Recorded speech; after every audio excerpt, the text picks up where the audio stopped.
चुनाव आयोग भारतीय जनता पार्टी के अनुषंगी इकाई बन के काम कर रही है, इसे हम कतई बर्दाश्त नहीं करेंगे। जो राइट है हमारा, सड़क पर उतरेंगे, हम लोग उतरे हैं। आज पूरी कांग्रेस पार्टी देखिए इस धूप में हम लोग सड़क पर बैठे हैं। मंत्री रहा, वकील है इतना बड़ा देश का, उसको रोक दिया। कैंडिडेट नहीं, ऊपर से नथवानी के यहाँ पे आगे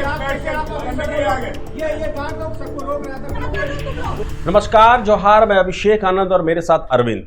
और इस वक्त की सबसे बड़ी खबर ये है कि झारखंड से राज्यसभा चुनाव के लिए जो 2 सीटें थी, जिसमें से एक सीट के लिए निर्दलीय के रूप में परिमल नाथवानी ने पर्चा भरा था, वो रद्द नहीं होगा। आज दिन भर के हाई वोल्टेज ड्रामे के बाद शाम को ये फैसला आ ही गया कि पर्चा रद्द नहीं होगा। जैसा कि आपको हम बताएं कि परिमल नाथवानी के पर्चे में 3 खामियां बताई गई थी, जिसे लेकर के आज सुबह से बहस जारी थी। परिमल नाथवानी के वकील ने उनका पक्ष रखा और इसी कड़ी में कांग्रेस के वरिष्ठ नेता और दिग्गज वकील सलमान खुर्शीद भी झारखंड पहुंचे, लेकिन वो पक्ष नहीं रख पाए। काफ़ी कुछ हुआ आज दिन भर, हम उस पर चर्चा करेंगे। हमारे साथ अरविंद है। अरविंद, बताएं कि कैसा रहा आज का दिन राज्यसभा चुनाव को लेकर के झारखंड में, और क्या कुछ हाई वोल्टेज ड्रामा झारखंड वासियों ने देखा? देखिए, आज सबसे बड़ी खबर तो दर्शकों को एक बार फिर से बता देते हैं।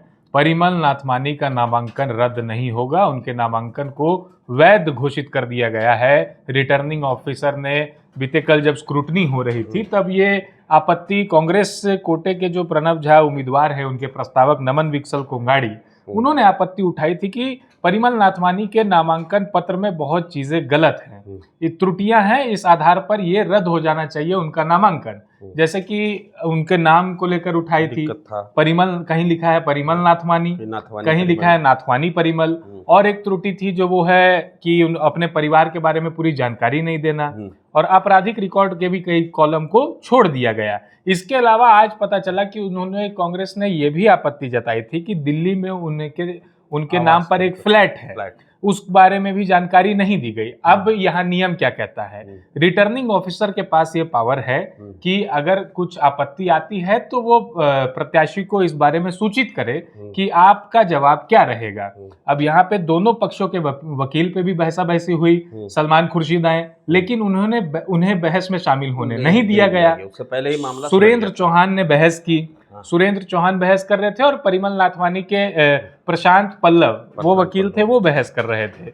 दोनों ने बहस की। उसके बाद सलमान खुर्शीद की एंट्री होती है, लेकिन रिटर्निंग ऑफिसर ने कहा, या अधिकारियों ने कहा कि बार बार एक ही बहस को कितने बार सुनेंगे, हम अपना फैसला शाम तक सुना देंगे। मेरा ये दुर्भाग्य है, मैं दिल्ली से आया था इस बात को स्पष्ट करने के लिए और इस बात की बहस करने के लिए कि हमारा केस कितना मजबूत है, लेकिन ऐसा नहीं हो पाया। मुझे दुख है इस बात पर, लेकिन तब भी मुझे गर्व इस बात पर है कि चौहान साहब ने बहुत अच्छी बहस की है। वो इलीगल फॉर्मेट है, गैर कानूनी है, और हमें आशा है कि जो होना चाहिए वो उनका नामांकन रद्द होना चाहिए। लोकतंत्र खतरे में है, जमहूरियत खतरे में है,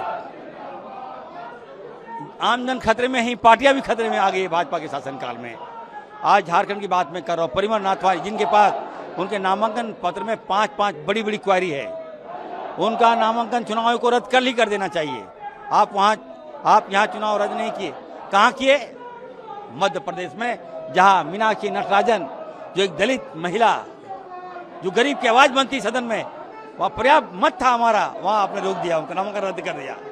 तो बीजेपी को कहूँगा मैं कि इस निम्न स्तर की राजनीति मत करो, और अगर करोगे तो हम लोग सड़क, हमारी जो राइट है हमारा, सड़क पर उतरेंगे, हम लोग उतरे हैं। आज पूरी कांग्रेस पार्टी देखिए इस धूप में हम लोग सड़क पर बैठे हैं। तो वहीं हम आपको बताएं कि सुबह से ही विधानसभा परिसर में माहौल काफ़ी गर्म रहा। सबसे पहले कांग्रेस ने जाकर के नाथवानी के नामांकन को लेकर के विरोध प्रदर्शन करना शुरू किया, जिसके बाद फिर बीजेपी भी वहां आ गई और उसने कांग्रेस के जो रवैया है उस पर लेकर के सवाल उठाए। काफ़ी नोकझोंक हुई, गहमागहमी हुई। मंत्री इरफान अंसारी, दीपिका पांडे सिंह और राधा कृष्ण किशोर की भी जो रिटर्निंग ऑफिसर है उनसे लेकर के भी बहस हुई। वहाँ पर जो गार्ड थे उन्होंने अंदर जाने से रोका, और इसे लेकर के काफ़ी कुछ विजुअल भी सामने आए हैं, हमने वो भी चलाया है, अभी स्क्रीन पर देख सकते हैं।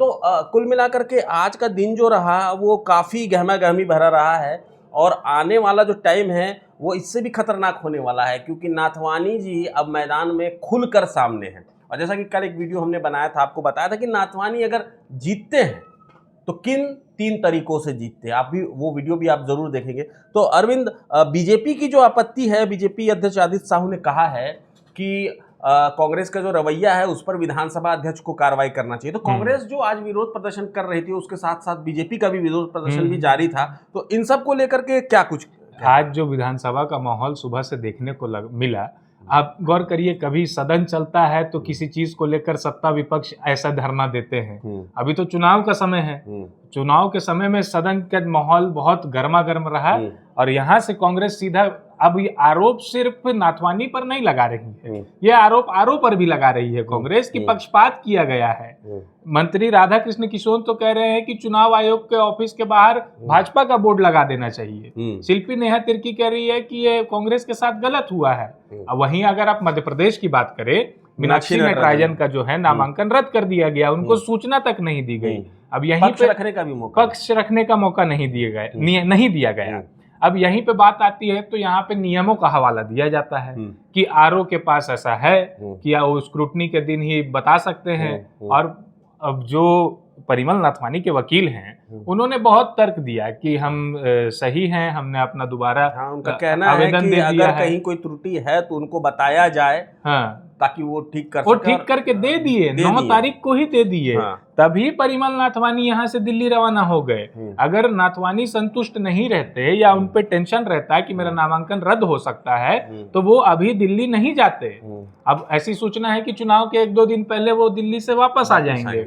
और इसके साथ ही एक सूचना ये आ रही है कि कांग्रेस विधायक जो है वो दिल्ली जा रहे हैं। अच्छा, बताया ये जा रहा है कि वो मल्लिकार्जुन खड़गे से मिलेंगे और यहाँ की सारी घटना से अवगत कराएंगे, लेकिन कयास ये है कि अभी से जो रिजॉर्ट पॉलिटिक्स है वो चालू हो गई है। देखिए, ये जो मल्लिकार्जुन खड़गे के नाम पे दिल्ली जाना, ये कहीं ना कहीं एक रिजॉर्ट पॉलिटिक्स को दबा के अध्यक्ष जी से मिलने जाने को बढ़ावा देता है। इसे आप इनडायरेक्टली रिजॉर्ट पॉलिटिक्स बोल ही सकते हैं। एक साथ सारे विधायक जा रहे हैं। अब जब नामांकन मंजूर हो गया तो खड़गे जी क्या करेंगे? इसमें कोई क्या ही कर सकता है। अब तो मैदान में की स्थिति आप समझिए कि गठबंधन, सबसे पहले तो जेएमएम से पंगा हुआ कि जेएमएम दोनों सीटें चाह रही थी, लेकिन कांग्रेस ने आनन फानन में प्रणव झा का नाम दिया। जेएमएम गुस्सा हो गई और बयान आया मंत्रियों का, विधायकों का, पूर्व विधायक का, बैजनाथ राम का, जिन्होंने बनाया गया है अभी राज्यसभा के लिए उम्मीदवार बनाया जेएमएम ने, कि हम दोनों सीटों पर लड़ेंगे। फिर किसी तरह से इस पर पैचअप हुआ।